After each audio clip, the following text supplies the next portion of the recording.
जब जब जंगल काटने का प्रयास हुआ, उसे बचाने के लिए आंदोलन भी हुए। उत्तराखंड में 1973 में हुए चिपको आंदोलन से लेकर हैदराबाद में काचा गाजीबोली जंगल को बचाने के लिए छात्र और स्थानीय लोग सड़क पर उतर आए हैं। बड़े विरोध के बाद मामला कोर्ट पहुंचा।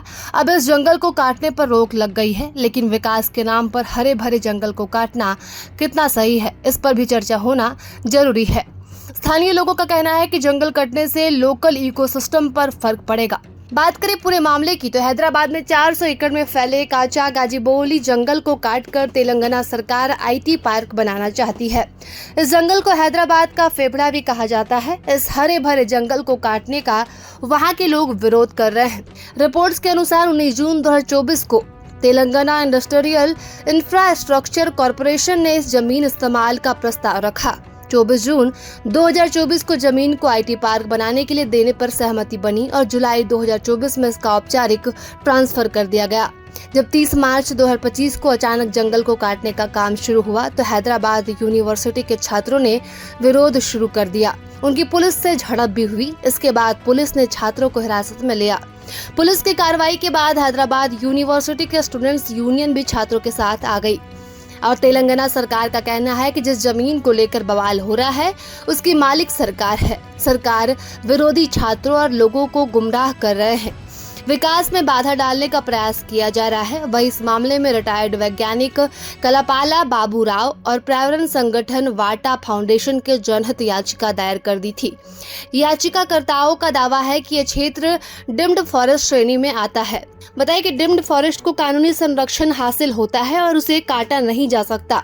वैज्ञानिक बाबू राव ने यह भी दावा किया कि जंगल दुर्लभ पौधों, पक्षियों और जानवरों का आश्रय स्थल है। इसे राष्ट्रीय उद्यान घोषित कर दिया जाना चाहिए। वही केजीएफ राष्ट्रीय उद्यान बनाने की मांग की है और बताया कि जंगल में 233 पक्षी प्रजातियों का घर है।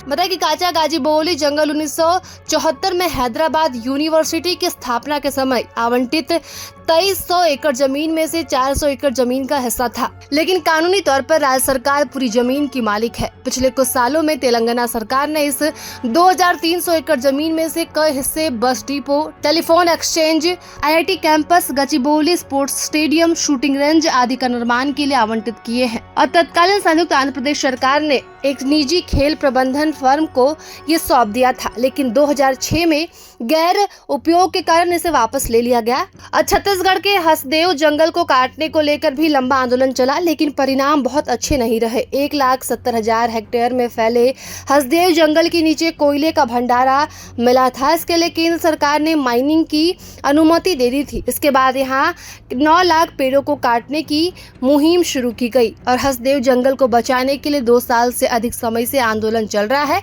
लेकिन केंद्र सरकार से अनुमति मिलने के बाद यहाँ कटाई शुरू हो गई है। वही मुंबई की आरे कॉलोनी के पेड़ों को काटकर यहाँ मेट्रो शेड बनाने के लिए बीएमसी ने 2200 से अधिक पेड़ों को काटने की अनुमति दी, जिसका विरोध कॉलोनी के नागरिकों ने शुरू कर दिया था और 4 अक्टूबर 2017 को मुंबई हाईकोर्ट ने मुंबई की और कॉलोनी में मौजूद पेड़ों को काटने से रोकने के लिए दायर याचिका को खारिज किया। कॉलोनी के लोग सड़क पर उतर आए। उन्होंने चिपको आंदोलन की तर्ज पर सेव आरे आंदोलन शुरू कर दिया और ये सब मुंबई में देवेंद्र फडणवीस सरकार के कार्यकाल में हुआ। जैसे ही उद्धव ठाकरे की सरकार बनी, इस प्रोजेक्ट को रोक दिया गया और जंगल को बचाने के लिए कई आंदोलन हुए हैं। इसमें सबसे प्रमुख चिपको आंदोलन था। 1973-74 में हुए इस आंदोलन का श्रेय गौरा देवी को है। उन्हें चिपको वुमेन भी कहा जाता है। इस आंदोलन की शुरुआत उत्तराखंड के चमोली जिले से हुई थी।